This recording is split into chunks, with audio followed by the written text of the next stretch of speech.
All right, now that you've picked your board, the next step is getting bindings on your board so you can ride down the mountain on it.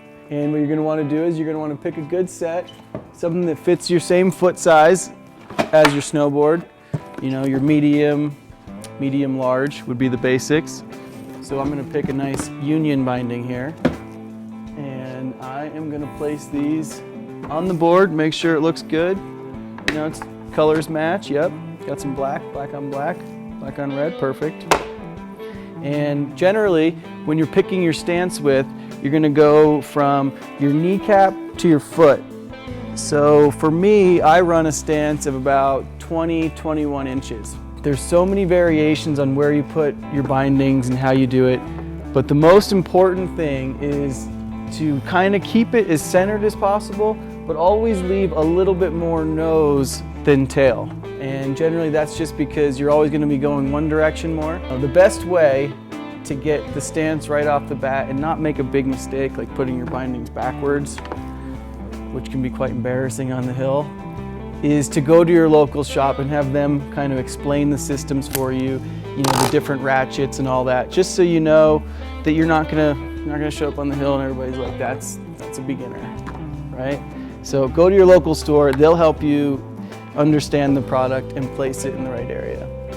So the first step would be kind of removing this binding pad to access the hole patterns. And then you'll see, you get the nice big circle there. That's where you're gonna put your disc plate, which is gonna mount into your inserts. This is your hardware packet. In here you're gonna find all sorts of cool little screws, washers, and your disc plates. This is the most important piece of the binding. It's got two long rectangular kind of holes which create a whole new kind of movement for the binding. So now with this you can move the binding actually forward and back without changing the direction, which means virtually with all of these hole patterns here you can put the binding anywhere from here to here in a nice slide flow. Now that you got the binding set up and the pieces out, we're going to explain the stance. And this is a thing that can be quite tricky because everybody's stance is different. The widths are a little different, the angles can be a little different because no two human bodies are made the same unless they're identical twins. And if that's the case, then you should ask your identical twin what his stance is because it might work for you. For a beginner, we're going to start with a basic 15 positive degree stance, which kind of is going to open your hip up and it's going to keep you kind of facing that direction. And then on the back one, we'll go with a 0 degree pitch to start, just so you kind of have a nice starting point and a nice stance to begin with. The trick to making sure you have more nose than tail just a bit would be measure from the center of the binding plate to the nose. Right here I'm showing a 19 inches, and then I'll take the same tape measure, same spot on the back binding, center of the disc plate to the back. It's showing a 19 as well. So I'm going to move it back a little bit with the slider piece to there, and then maybe move this one a little bit as well, just to give it that difference. We're going to measure again. We're going to have 18¼ inches on the tail and 19¼ inches, which is very close to centered, but it is nice just to have a little bit more nose. In case you live in an area where it's going to snow a bunch, you're going to want to set your stance up to relieve pressure on your back leg, and you're going to want way more nose than tail. These are the washers and bolts, 4 in each. One screw goes with one washer.